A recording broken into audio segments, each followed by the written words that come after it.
Hey everyone, welcome back to the RPGames YouTube channel. My name is Ralph. I wanted to run outside to go to the prison and interrogate Nurah. And I was greeted with this beautiful map. This looks amazing. It highlights where you can go. Really cool. I'm gonna go to the prison.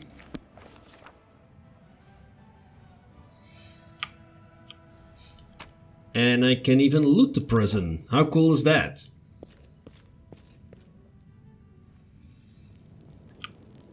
There is Nurah. Is there anyone else in prison? Doesn't look like it. Nurah bares her teeth like a cornered rat. Come to gloat? I need information. Do you? Why would I give it to you? It's a good question. Because helping me is your only chance to earn a pardon.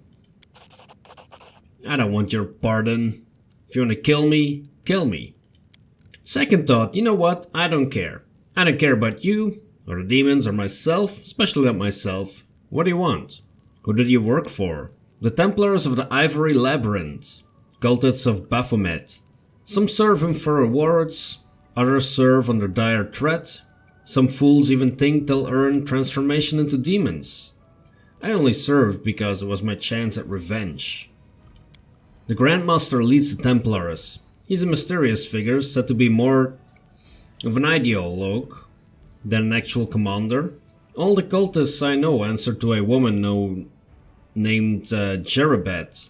Never saw her myself, but I heard that she's dazzlingly beautiful. When she speaks, you believe her every word, even if you know she's lying through her teeth. I've absolutely no idea where to look for her. But I know there's someone much more powerful and dangerous who the common followers never see. Rumor has it it's Baphomet's flesh and blood daughter. Something like reverence seeps into Nurah's voice. Minago also gave me orders, but I don't think I can tell you anything new about her. You've met a few times already. Are there any other cultists in the Crusader army besides you? I think so. But everyone I knew has been caught by the Eagle Watch. Arabet sent a lot of us to the gallows. But Baphomet always finds new servants. Always. Anyone could be a cultist, even Arabet herself. Think you can tell your friend from your enemy? Think again. Who's the leader of the Scaris cultists? The Scaris cultists are dumb meat. Can't hide, only fight. There are others among them. Adepts of a higher rank, intelligent, dangerous wizards, hiding somewhere in the Worldwound. They are led by Xantir, the Plagued One. He isn't human. I don't know what he is, but he's not human, that's for sure. They say that he doesn't even have a human body, only a mass of insects swarming under his robe. Xantir is a prominent figure within the ranks of the cultists, yet he is still shrouded in mystery. Not much is known about him apart from the terror he instills in his minions. Well, that didn't help much, did it? Who was that huge demon that attacked us during the battle? There was a baler named Drezen, the leader of those poor creatures who had been ordered to fill the ditches of Drezen with their own bodies and break the walls of the city with his own heads. He had them run drills every day, and every day they had to scrape someone off the ground. You're lucky that dwarf chased him off.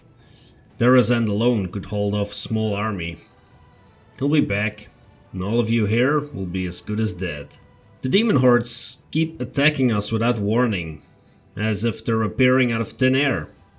Do you know how they're doing it? Can't say for sure, but I've heard rumors. There's a place called the Molten Scar where the grey road makes a sharp turn and forks. Must be hard to miss. It's a big gorge with lava flowing at the bottom. Vrock Sorceress has a lair there. If you continued your offensive beyond Drezen, the Vrock was supposed to organize an army at your flank and cut you off from behind. I know what it means. Maybe she maintains a rift there. Okay, interesting. Let her stew a little bit further. Let's move. Are we gonna go back to this map now? Okay, so we don't return to the map.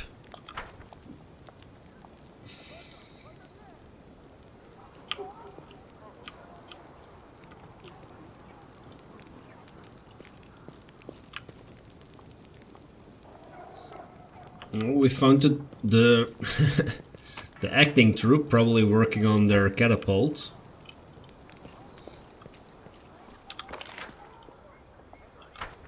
Just wanted to check a couple of the buildings that appeared on that map.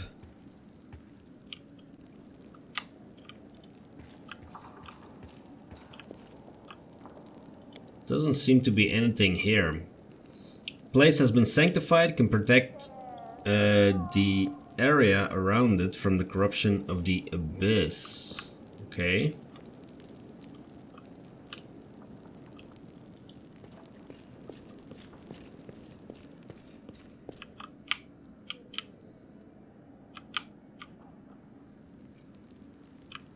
Nothing on this side.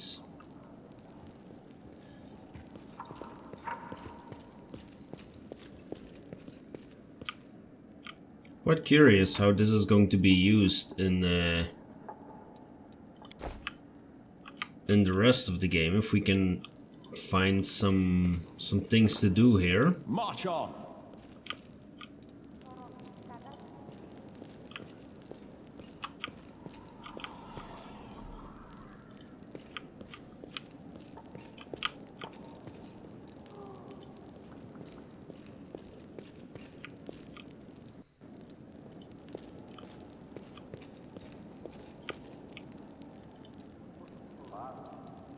Well, I can't break the lock, but maybe I get lucky. I did get lucky.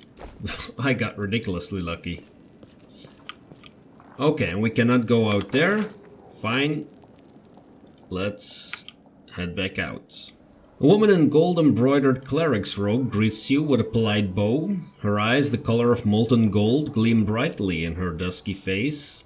Greetings, Commander. My name is Arsinoe. I'm a messenger from the Temple of Abadar in Epsilon. I came here assuming the defenders of the fortress could use the services of a cleric. Perhaps you've heard about the wound that sometimes opens in my chest. Are you familiar with this kind of ailment?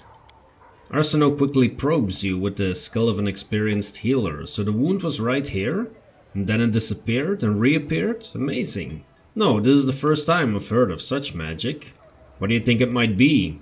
I think it's some kind of demonic corruption, or particles of chaos from the abyss have entered through the wound into your body and made it unstable.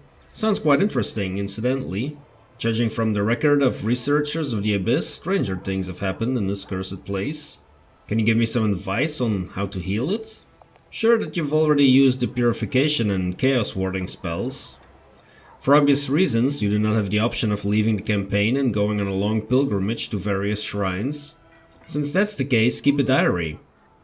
Make careful and systematic entries about your well-being. If it gets worse, record the circumstances under which it happens. I'm afraid that's the only advice I can offer right now.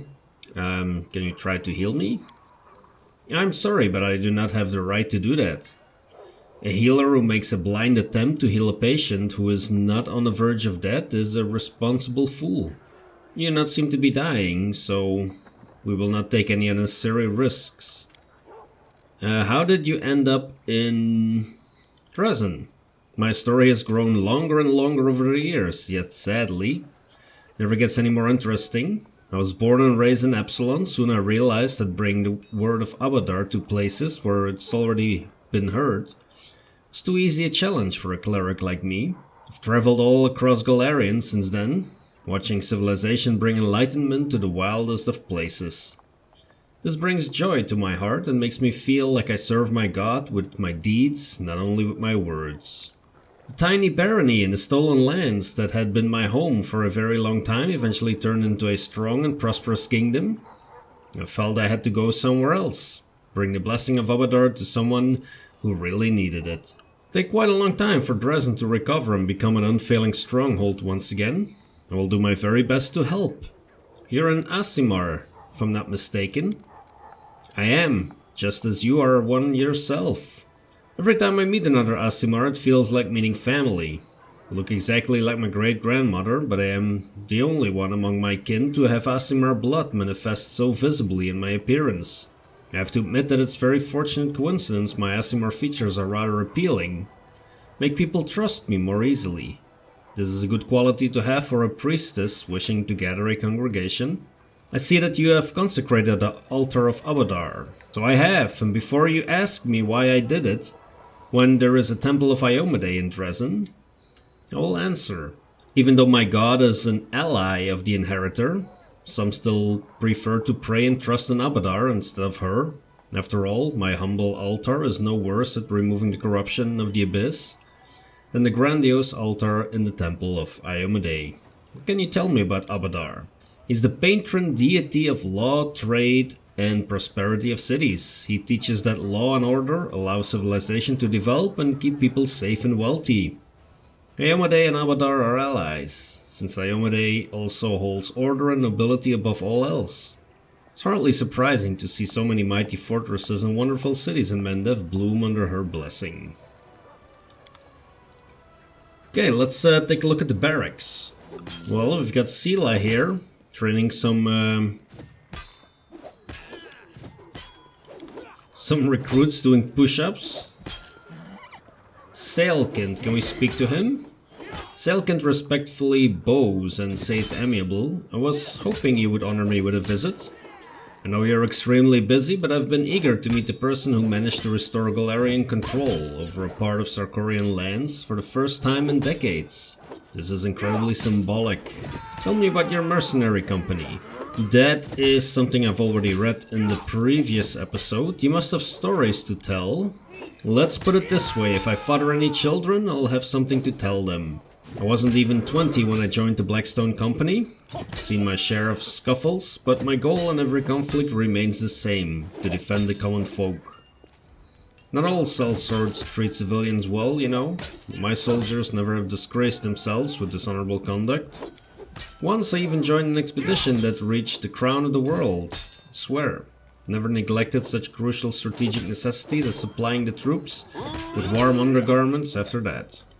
Despite not always agreeing with my superiors in the company, I earned my reputation as a competent officer, always relied on thought-out logistics, exercised caution, strictly followed tactical doctrine.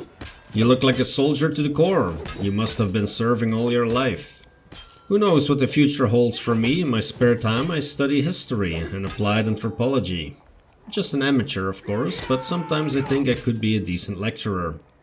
Almost as good as I am an adventurer. Why, I might even find a way to combine the two callings. I was completely smitten when I discovered Zarkorian culture. They were such an interesting people. Just, freedom-loving, tenacious. Sure, their traditions were not entirely flawless. Nevertheless, their demise was a great loss for all of Avistan. What can you tell me about Zarkorian culture? Well, I studied their traditions, their customs, and their rulers. I know what they loved and what they feared. Did they really persecute mystic practitioners? It would be historically inaccurate to deny it or to excuse these acts, yes. Sarkorian society was not perfect. They reacted to mystical power with fear and prejudice. This particular conflict was deeply rooted in politics. Many countries, mystic practitioners hold vast power due to their special abilities. It's these people who often become oppressors, tyrants, and despots. Yes, the treatment of mystics in Sarkoris was cruel and unjust. The people united in struggle against a minority that often encroached upon their interests in a very hostile manner. I'm repulsed by the idea of throwing innocent people into prisons, but I'm not naive. Those political realities can simply not be dismissed or ignored. They need to be understood and addressed, because these desperate actions also have a certain logic at their core. What do you find most exciting about Sarkorian history? Have you ever heard of God Callers? They are an amazing and fascinating cultural phenomenon. Sarkorians were a highly spiritual people that revered not only the deities we know, but also a plethora of lesser deities. Tribe gods, clan gods, settlement gods, and sometimes even patrons of individual families. God Callers could contact these beings and become their, how shall I translate it, companions. Formed a very strong bond. In a way, gods were their spiritual siblings. Well, you can imagine just how different their society was from ours. Union with the divine was a more regular occurrence. The higher powers intervened in the affairs of mortals more often. So who ruled Sarkoris? It's an interesting question. Many people compare Sarkorian to modern kingdoms, since they did have chieftains endowed with absolute power.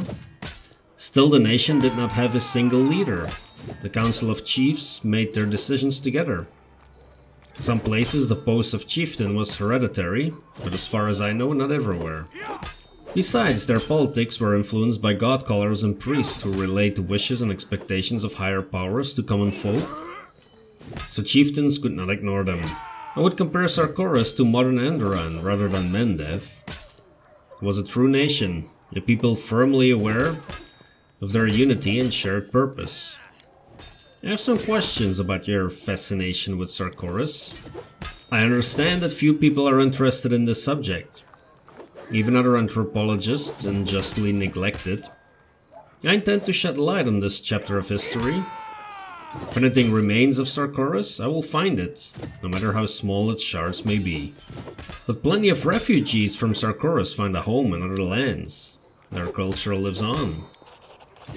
Well, that's open to interpretation. Once Sarkorian refugees found themselves in foreign lands and surrounded by strangers, they inevitably began to adopt the culture of their hosts. Have you met Sarkorians from Numeria? By now there are more Numerian than not, and for that I blame the people in power. It was in their interest to erase the cultural identity of the arriving Sarkorians, to forge them into new subjects who had forgotten their homeland. Besides, Sarkorian was never a monolithic entity. It was an alliance of countless tribes, each carrying different cultural baggage, sometimes even contradicting one another. To piece together an understanding of the customs of Sarkorian as a whole, you can't rely only on the knowledge of the surviving tribes. Have you ever heard of a village called Wintersun? Actually, that's why I'm here. As soon as I learned you had discovered a settlement where the surviving Sarkorians still live, I volunteered to take command of the company Vanguard. It's a fantastic, priceless anthropological discovery, and I hope the devastated lands of former Sarkorian still have little nooks like Wintersun. How do you plan to look for the remnants of Zarkorian culture? I'm sending scout patrols to places where, if my assumptions are correct, there may still be Sarkorian refugees hidden in plain sight. I don't believe a whole country can perish without a trace. Among the locations I'm interested in are Pelura's Fall, the mining town of Zasfel to the west of here, the city of Underin, Bloodwood Settlement, and many others. Of course, some of the company commanders think I divert too many resources to such expeditions. I couldn't care less. If there are any survivors, we will save them. What fascinates you so much? They were an amazing people. We're used to treating Sarkorian like barbaric northern land inhabited by brutish and primitive people who condemned magic and danced to the shaman's tune. This is our snobbery speaking. In fact, life in Sarkorian was much more nuanced and sophisticated. Behind the false front we erected, there was hiding a nation of skilled craftsmen, wise stargazers, enlightened priests, and clear-thinking chieftains. They were anything but bloodthirsty and brutish. They managed to create a nation without shackling themselves with the bonds of monarchy or trusting power into the hands of wealthy magnates. They were cultured, spiritual, curious, and they despised injustice. Sure, they had their flaws. But are there many nations in the world where power generally belongs to the people? Over the last few years, I've seen acts of horror even in Underan, not to mention in other countries. Sarkorian's power was given to those who earned their authority. I feel that if it weren't for the Worldwound disaster, they would have given Avistan and the entirety of Golarion a distinct vision of the future, where everyone was free and equal. The fall of Sarkorian is a tragedy, and therefore we must expend every effort to collect the pieces of that picture. Interesting. Let me know if you need help with your search. Well, there we go. Actually, I could use some help. A group of my scouts has gone missing, presumably they got lost. They're competent and reliable soldiers that I've trained personally. Their orders were to carefully and stealthily retreat if they discovered anything dangerous. If you find my men, please give them directions to Drezen. Be extremely grateful. Please let me mark the area they were headed on your map. Okay, interesting. Let's head into the barracks. You see, it's good that I look around and try to speak with everybody. Let's see what we got here. Another book. Elon of the Hound Hearts. Okay, he is happy to see me. Not the most talkative, though. Know thy enemy. Alright, what else do we got? This also goes to the outside. Oh, here is Harmaton. Commander! An aged, dark-skinned Garundi man with sharp features addresses you with a confident salute. Captain Harmaton at your service. Tell me about yourself, Captain. Affirmative. I hail from Assyria and my parents were caravanners. They knew the entire length and breadth of the desert, fearing no heat, thirst, or wind. They told me that I was born after they miraculously survived a fierce sandstorm, one that raged for 5 days straight, blocking the sun out of the sky. We called sandstorms like those Harmatons. I don't know if that made me the way I am. I do not know that they named me after that sandstorm. I didn't follow my parents' footsteps. In truth, I feel uneasy in the desert. Among the dunes, I feel like I'm trudging through a swamp. Instead, I enlisted in the army of His Majesty Kemet I. He had just ascended the throne after throwing off the Kalashite yoke, returning Assyrian to its independence. I soldiered in the infantry for exactly 100 years. I saw and shed no shortage of blood, both mine and that of others. In other words, I performed my duty to my homeland. The older I got, the stronger a nagging voice in my heart grew. Kept telling me that I was not fighting for what I should have been. Homeland or not, there was a war in this world that meant more than all the others. I went to a temple of Ra, made my sacrifice and prayed. O King of Heavens, set me on my path. That same night I had a dream. I was a sandstorm flying above endless lands as if I had falcon's wings. Over the desert, the sea and the forest. Right towards the Worldwound. My god had shown me the path. That was clear as day. I resigned, left for faraway Mendev. For 2,000 years I served Her Majesty Galfrey. Had a good taste of the abyss. Then a whole disaster in Canabras occurred and the Queen called for a new crusade, and here I am, fighting under your command. What exactly is your responsibility in my army? Enlisting, screening and training recruits. Furthermore, by Her Majesty's order, I was appointed as the chair of your staff council. Alright. Okay, so we have a few new areas on the map here. We have Wintersun, which is a small village that somehow survived the demon invasion. And we have the Molten Scar. However, we do have a bunch of armies that are blocking our way. What do we get from these? Bracers of Heavy Hands. Energy.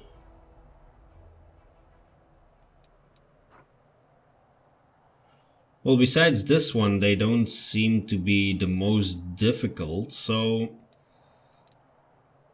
Can I send my main army over there? Ah, my main army has run out of movement.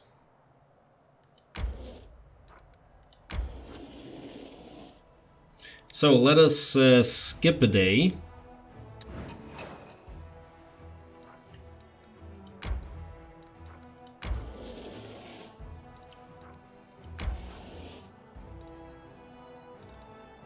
Let us see. How about we first tackle this one here? That seems the easiest. Now, as you will be able to tell, our footmen have been changed into shield bearers.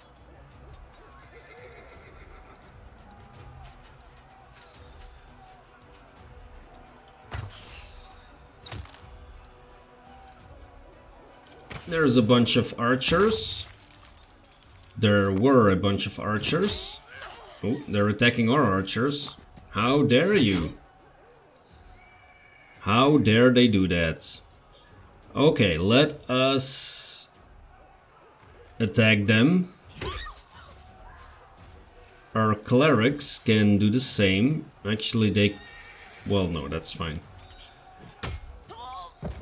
I was gonna say they can smite them, but that's not really necessary.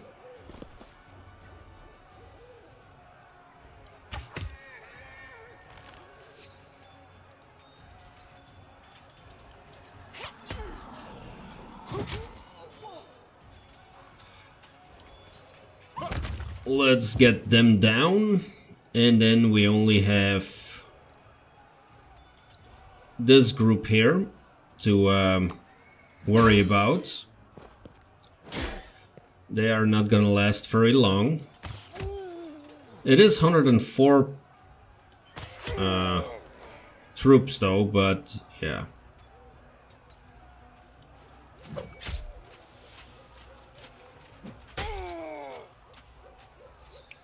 Not very long. Yeah, they're not gonna do anything anymore. And down they go.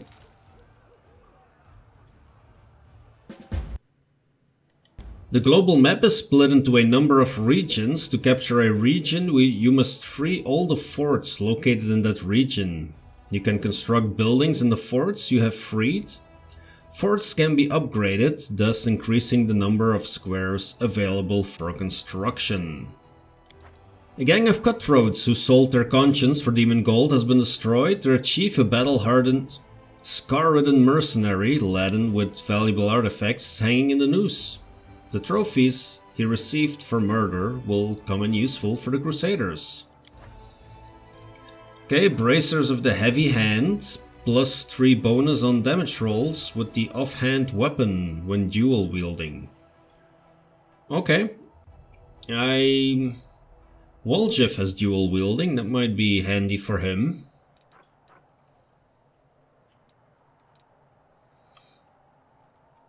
So let's see, should we head over here? 5,000 experience, I mean, why not? So let's ask our general for some help here. There we go. There, down goes the Scary. Is it a Discari? Directly, yes, directly. Close enough, I guess.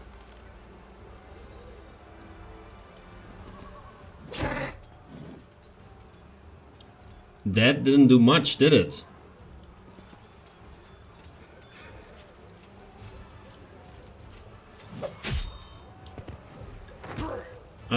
I think we'll just kill it with the general. There we go. Defeating the horde of flying monsters swooping from the sky, many crusaders got thinking that battle tactics they know are not always suited to demon confrontation. With every new battle, the army gains invaluable experience, and soldiers are eager to learn, for their lives depend on it.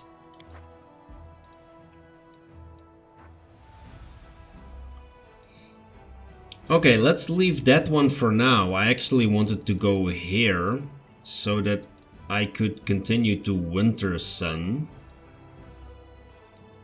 Let me head back there.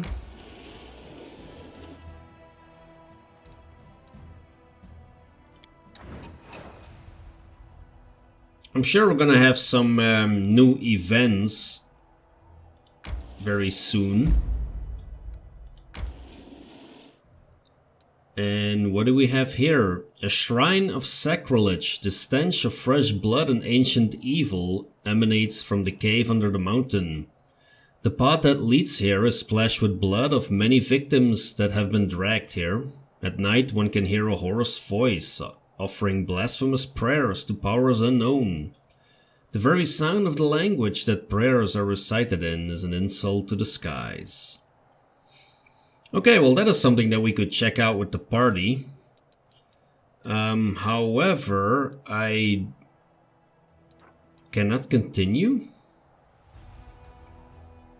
Why does my regular army not continue?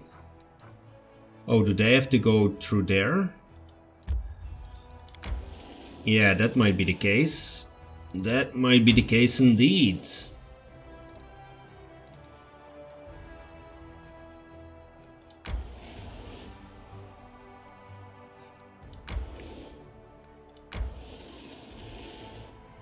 Okay, well, we might still get there. We might still get there. Let's see, this is... okay, that shouldn't be an issue. Okay, what do we got? We got plagued Smilodons, we got plagued horses, and plagued wolves. Okay, we got a scorching ray. That pretty much kills everyone.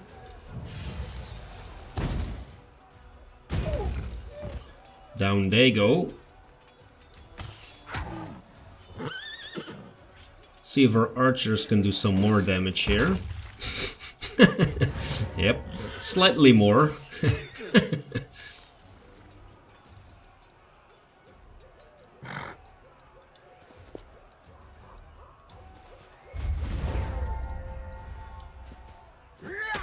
Let's see if our Hell Knights can reach. They can. Let's whack some more horses.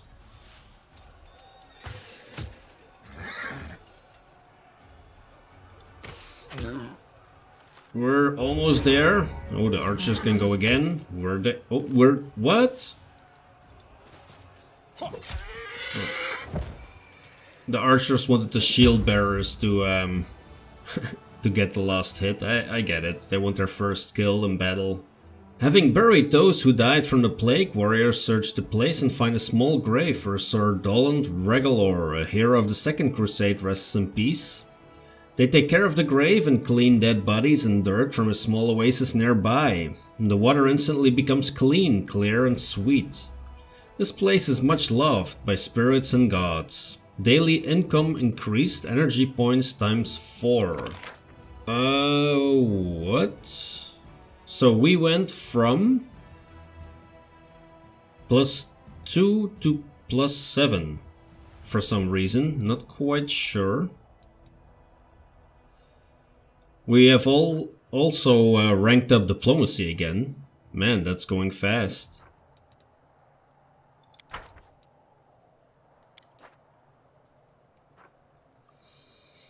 So as you can tell, the banner of conquest. So we need to get a what's it called? An outpost. Reclaim an outpost. So that's what we're gonna do next. We're gonna grab this outpost down here. So what do we got? We got Omoxes, we have got Fallen Knights and Ash Giants.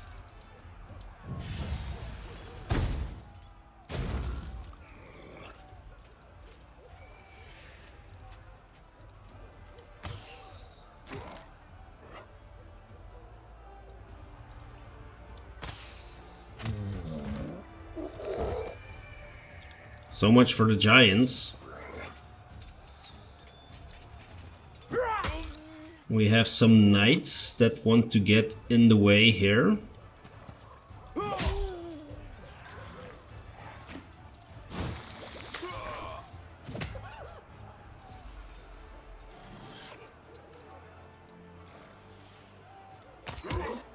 We can shoot the summoned Babo.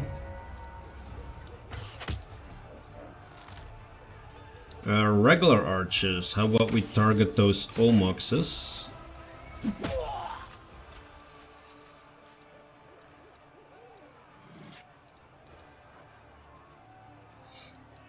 Okay, our shield bearers are covered in slime apparently. Cannot move. Clerics are running. You cowards. Get back here.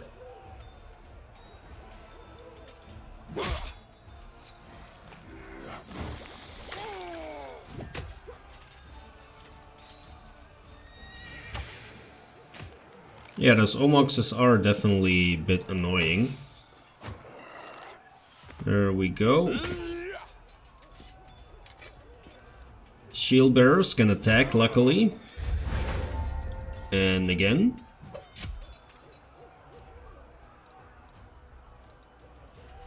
Take down those knights.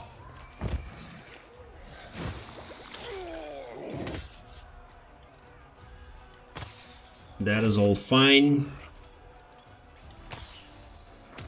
Still not down, damn it. Well, they're still covered in slime. How about we attack the Babo demons? They go down.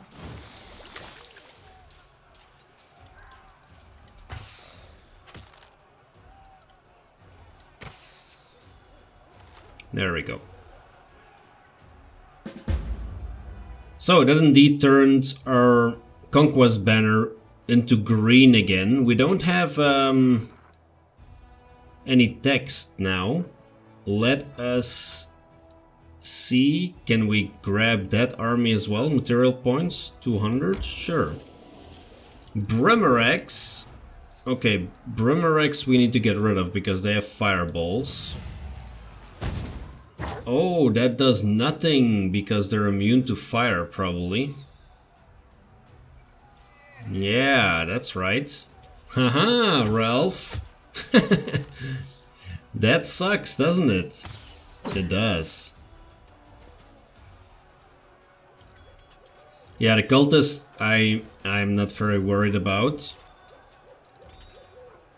Can we smite these guys? Yes. Let's do that. Let's attack them with our Hell Knights.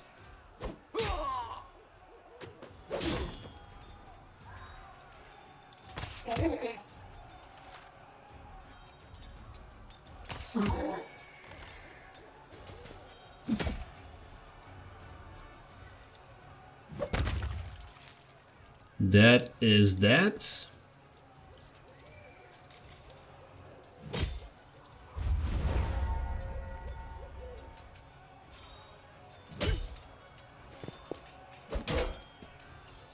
It's funny how they all try to target the clerics.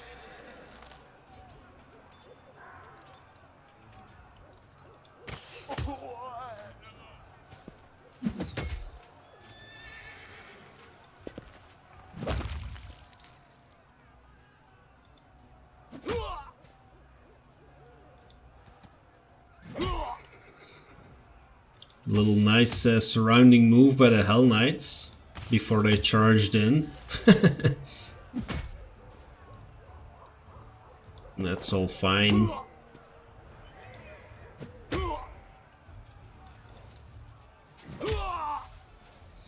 I mean, the horses need practice and movement, so...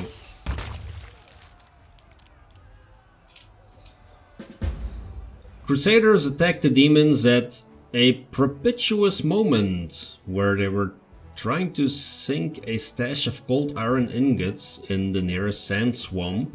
That horde of metal would have been deadly to the beasts of the abyss and safely ended up in Mendavian warriors' care instead. Resources found, material points times 200. Okay, so this is just 200. It is not plus 200 per day.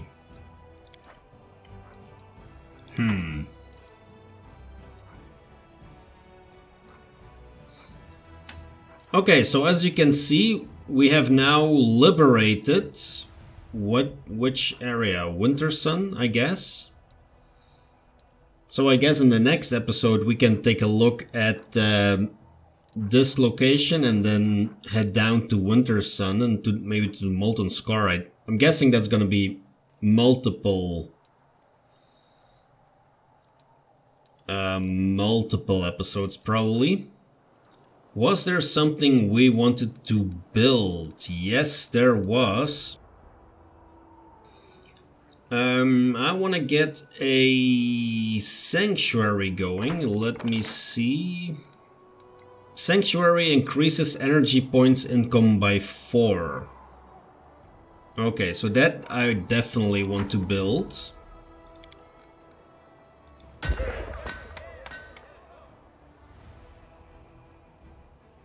That'll take a couple of days. And then there is other regions like here, for example. So here I was thinking of getting a supply center that increases material points income by 3. So that is always good. And then an inn increases finance points by 200. So these two buildings I definitely want to build here. So that would be 250 material points. That means that I cannot build the garrison buildings here. Maybe a citadel? Not quite sure if they will storm this area though. Or a hospital. But yeah, you can see the armies that I'm beating, they don't even come close to filling my hospital, so, or my infirmary. Maybe a watchtower could be good. So what do we need? About 400 points. Do we have the money? Well, yeah.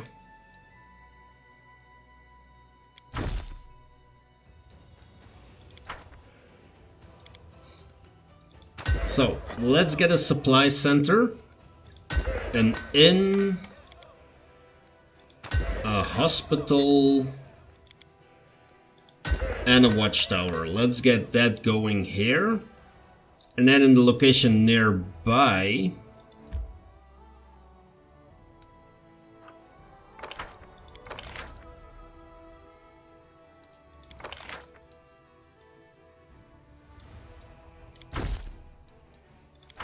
let's blow some more of our money. So here we're gonna put the garrison buildings. Let's put these. Is that all one? It looks like it. So I put the archery, I put the stables, the barracks, and then another supply center. There we go.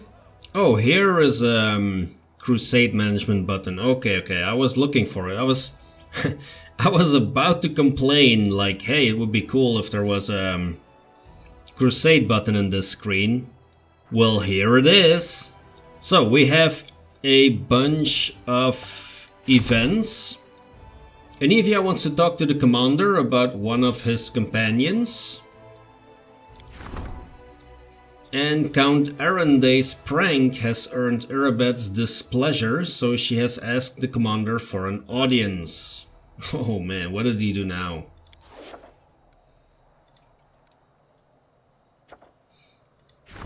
We have another rank up. Strengthening diplomatic connections. Financing a crusade is a costly process, and the diplomatic council has to come up with new tricks to preserve the friendship of countries and nobility. Sponsoring the commander's army. Okay, so this is to rank up diplomacy. How close are we with the rest? Military is going well. I'm guessing logistics is gonna go up through buildings, right? So that should be coming up quite soon.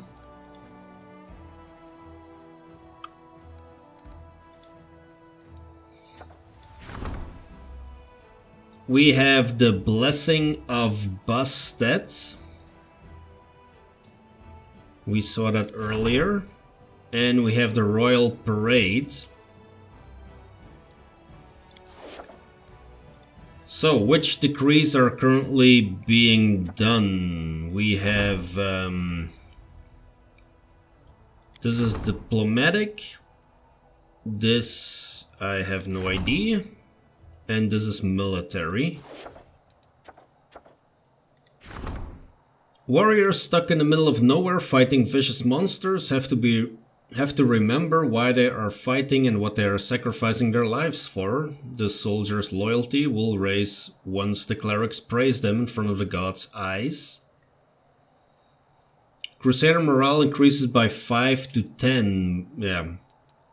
I mean, we could do that, but we are at maximum at the moment, so it's not really required. It's the only decree that we can do, but still, that feels a bit silly. Let me skip one more day so we can get this council meeting going, and then I can go into Drezen and deal with Arenday's prank.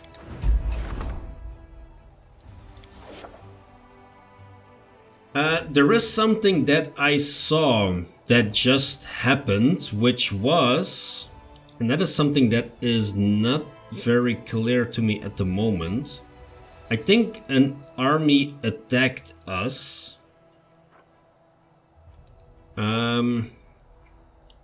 What I would like to know is, where do I see the siege? What is the siege situation? Does anyone know? If you know, let me know in the comments where I can see that. Because that is something that is not clear. I did see something moving in here, so I'm guessing that was an army. Maybe I need to get rid of these 3, which are still in this area of Drezen. If that is in fact the case, then let us get our main army back on track.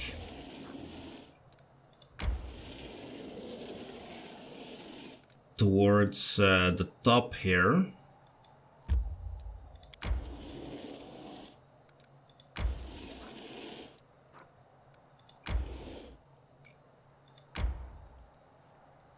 Do we need to keep an army in Drezen?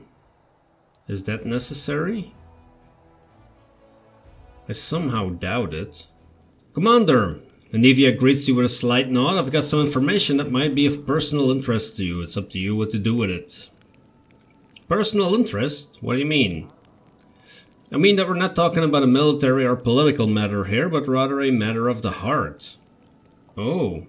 Did Queen Galfrey finally confide in you that she loves me? Soldiers have been gathering in the graveyard to play cards. We usually turn a blind eye to such things, though it's against regulations. We let them enjoy themselves as long as they don't cause too much trouble. That's usually the case. Recently, my people have noticed Social among them, and the gambling seems to be having an unhealthy effect on him. As you know, I usually keep my nose out of other people's private affairs. With all these spies and cultists, I have too much on my plate as it is. I know you're close to him, so maybe you should do something about it. This isn't an official report, just a tip-off from a friend. Alright, thanks for the info.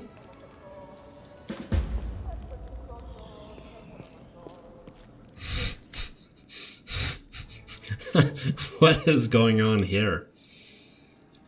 The overwhelming fragrance of roses hits you as soon as you enter the headquarters. Roses occupy every inch of available space, fresh and sweet smelling as if they've just come into bloom.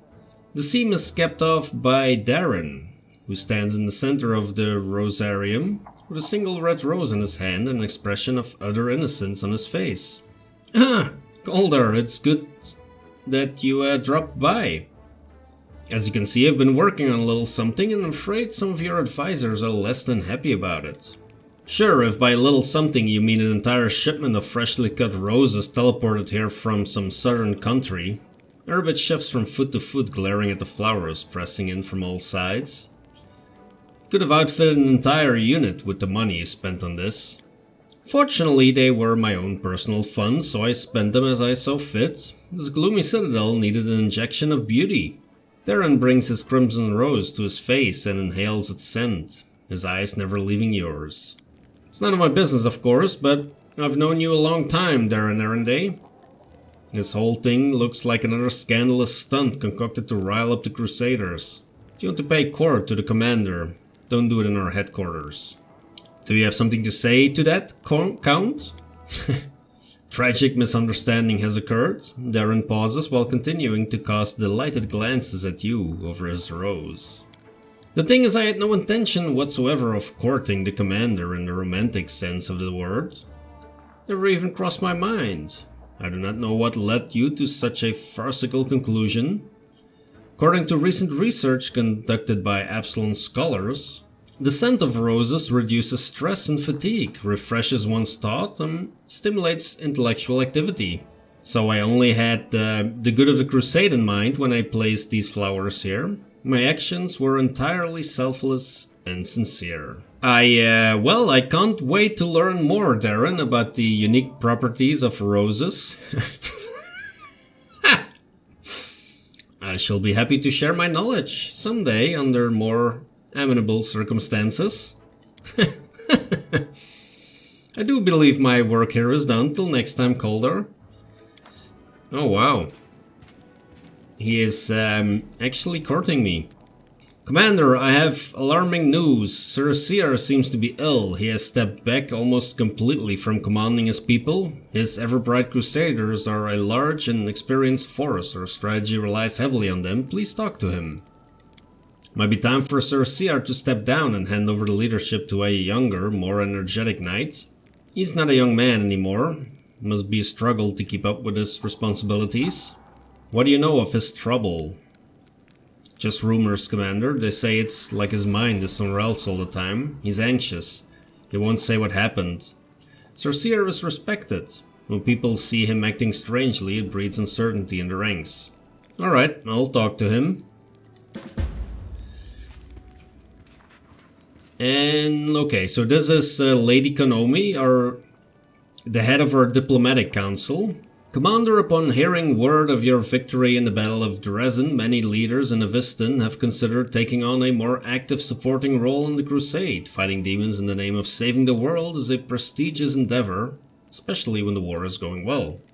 The one whose help is accepted first will increase their standing in the political arena, which is why the powers are now competing for the right to conclude an alliance with Mendev before their rivals do. Nerosian has already chosen which of them is to be favored. Isger. We've been building an alliance with that nation for a long time. Now the capital is expecting you to address the steward of Isger with an official offer to support you. Lastwall is Mendev's most trusted ally.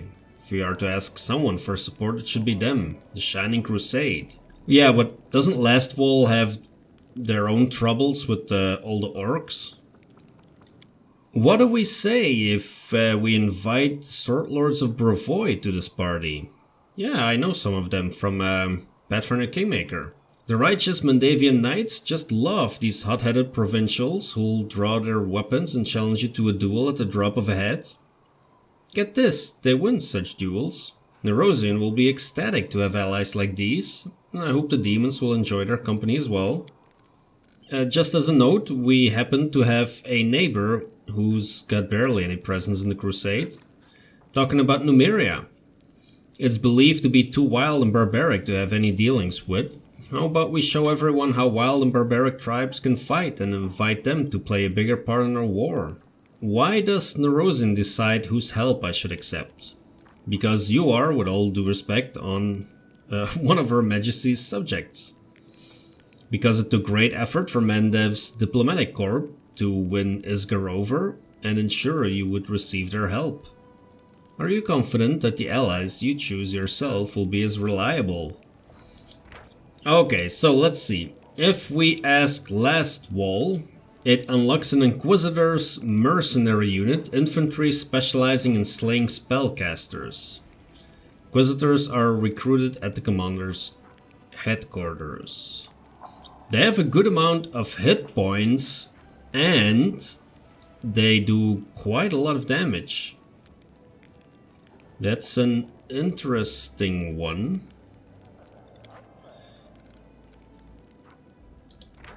The Sword Lords of Brevoy, that unlocks the duelist mercenary unit. Okay. Then we have Numeria for some barbarians. They do a good amount of damage. They don't have that many hit points. And this is Isger. They have sorcerers. We don't have mages in our army yet. However, if we have a general like we have, do we really need mages? Plus they do only 6 to 11. I'm actually more impressed with the Inquisitors here, to be honest. And they also... oh, they have energy resistance. Yeah, let's get some help from Lastwall. It will be done. The Shining Crusade are without equal in their ability to fight evil sorcery. They will help us both on the battlefield and in the hunt for unknown traitors. I won't detain you any longer, Commander. I'll need time to resolve the scandal your decision will cause in the capital. Once it subsides, I will assemble the diplomatic council once more. Alright, I think that will be another good moment to end the episode. Thanks a lot for watching.